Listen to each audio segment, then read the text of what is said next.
This shirt, nice. You see this, you guys can already tell what I'm about to talk about today. Welcome back to Boosh TV, guys. It's been a little while since I had a story time with you guys. I think it's been like 2 or 3 weeks. I really haven't shared anything about my career in a while, and I felt like, you know, now's the time. I usually post a soccer video on Sunday of me training, but I couldn't do that this past Sunday because I picked up a little bit of an injury. So today, I'm going to tell you guys about year 2 at Hannover 96, winning the German National Cup final, or in other words, the DFB Pokal. Tell you what happened in that year, all the things I went through with training, games, injuries, my struggles living abroad, everything that happened, winning a huge trophy with my U19 team, and I hope you guys enjoy it. So yeah, stay tuned.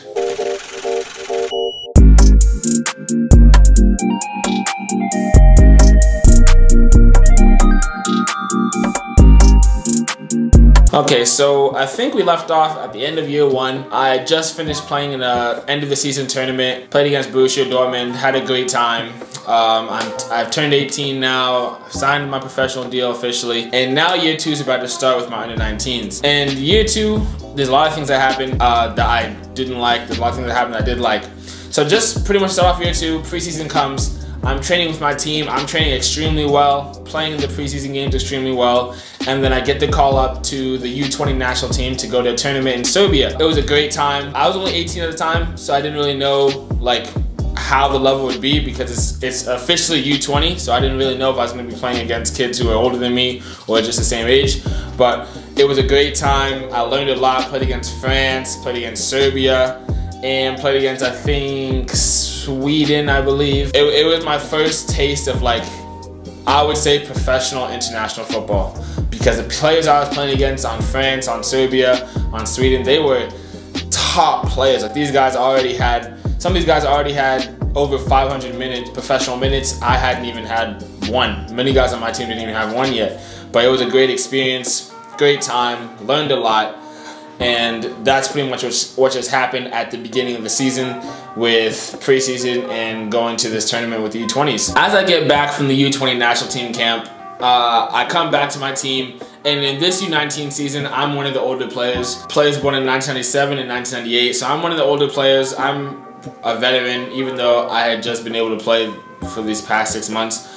So I'm pretty much one of the guys players looking up to and looking for, you know, advice and things like that. Even though my German wasn't perfect, it was good enough to talk within my team. So I get back and I'm training out of my skin. Like, when I tell you, these weeks were probably some of the best training sessions I had in Germany. Like, I was scoring goals, getting assists, defending, tackling, covering ground. I was pretty much doing it all, and I was actually really happy of my performance, because I wasn't putting a foot wrong. My 5v5 teams were winning games. When we did 11v11, my team was winning convincingly. I was playing great. I was starting in the matches. And as the season was coming to start, we're training again, and I go to pass the ball, and one of my players, or my teammates, I guess, he's not on my team in the training session, but he's on my team.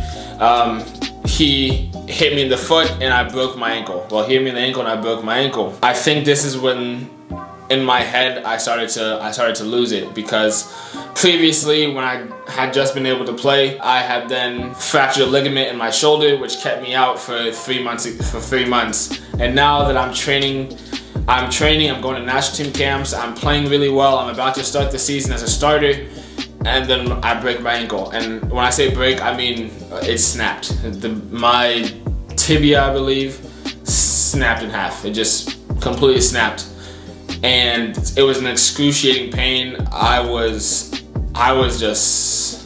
gutted. I was really gutted. I didn't really know how to handle it, because it felt like nothing was just going right at my time here. Even though I was happy, like, emotionally, and I was playing well, something always happened to me that I just didn't expect, and this is one of them. Obviously, my shoulder, it affects me going into challenges, but when you break your ankle, it affects your whole play, because you need your ankles obviously to play, and it was just hard to come back from it. So once I injured it, I got my diagnosis. The doctor said I'd be out for about 4 months, and I was in tears, and I wasn't really in tears from the pain.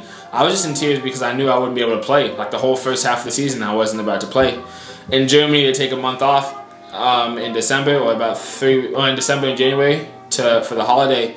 So I knew I was like, okay, I'm missing the whole first half of the season. Like I'm not coming back before freaking February probably. So I go back home and I just try to rehab, hang out with my friends as best I can. Double R, I say, yeah, buddy. Rolling like a big shot, Chevy tuned up like a NASCAR pit stop. Yeah, fresh paint job, fresh inside. I actually, you know, even though it's not soccer related, I did meet a girl down there who eventually then became my girlfriend at the time when I was in Germany. Not together anymore, but at the time it was a big deal for me because that was a part of my life that was obviously missing. I didn't really have any type of connection with really anybody like that except for my close friends. So it was nice to have that. When I went down to Orlando, I rehabbed there. I'm there for a while. I come back to Germany and I'm still not ready to play. I come back in January and I'm still not ready to play. And it took a real toll on me because I'm like, bro, I went back, I did my rehab, I come back and my ankle's still not ready to play. And I was like, man, I don't know what I'm gonna do. The season starts up and I'm still just doing rehab and trying to get back as quick as possible. It's February now and I really need to get back so I can play. And around this time, the German Cup final, like we were probably in the quarterfinals right now. And it's a big deal because I was like, I wanna play in these games. I want to get exposure in Europe by playing these games, and it just wasn't happening. I didn't get to play in the quarterfinal because I was injured.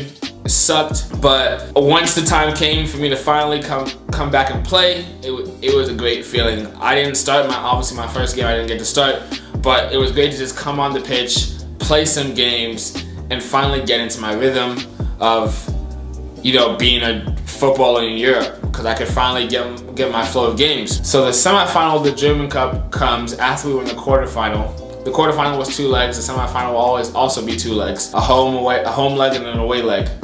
We're playing Borussia Dortmund, and at the time, Christian Pulisic was just making the transition from the U19s to the first team, so we weren't really sure if he was going to play. But I was obviously looking forward to playing Dortmund because I played them previously in the preseason. It's time to play in the game, and I was just hoping that I was gonna, you know, get to play, and I didn't get to play, and man, it hit me. I mean, I knew my team was in great form. We were winning game after game, and we were in great form. I couldn't really fault the coach again because I'm like, I just came back from an ankle injury. The team is winning games. There's really no reason to change up your roster if you're still winning. And I had an individual meeting with him asking him what I personally can do better so I can get on the field.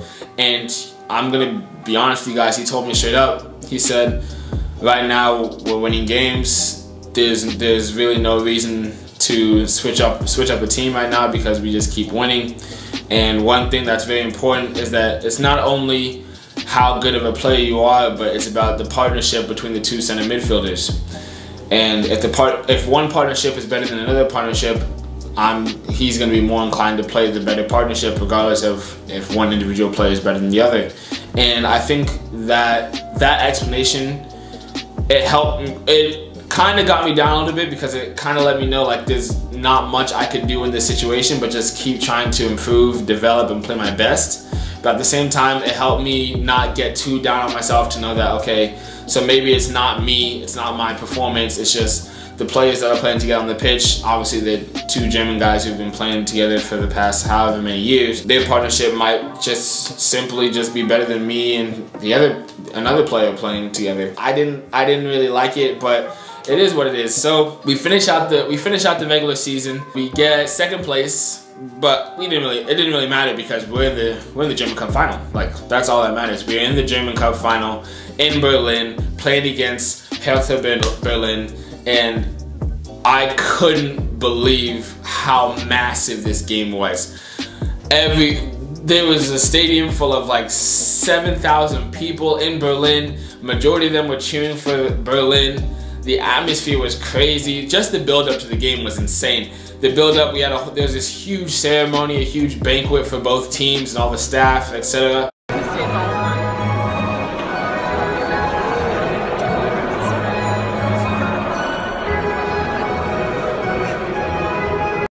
with a buffet of food, sushi, steak, chicken, Chinese food, Mexican food, German food. It had it all. And I was just like, yo, this is how serious and how big like this really is. Like, we're really here. We even got to take a tour of I really don't know whose stadium it was now that I think about it, but I think it was Hertha Stadium. We got to take a tour of that because we were there in Berlin, and it was just crazy. Like I was in shock. I couldn't believe it. And now it's time for the game to come. Now at this point, it was already decided that I was gonna leave the club and go somewhere else because I realized, I mean, I was here for 18 months and couldn't play for a year of it, and I hadn't had much game time. It was just set that, okay, it's time for me to move on and try something else because I need to play. I need to develop. I need to play games regularly. I need to make sure I'm fit all the time. And it was time for me to go. So unfortunately, I wasn't even able to be rostered in this German Cup final game.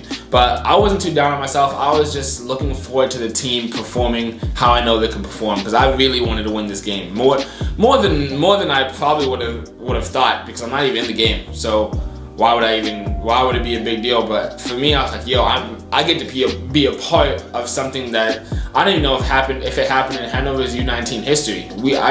If I were to look it up, we might have been the first team to win the DFB Pokal. But it was an amazing game. We ended up winning that game 3-1. We were up 2-1 with about 10 minutes to go. So Hertha Berlin had to push for that goal to tie it up. And then obviously we get the counterattack.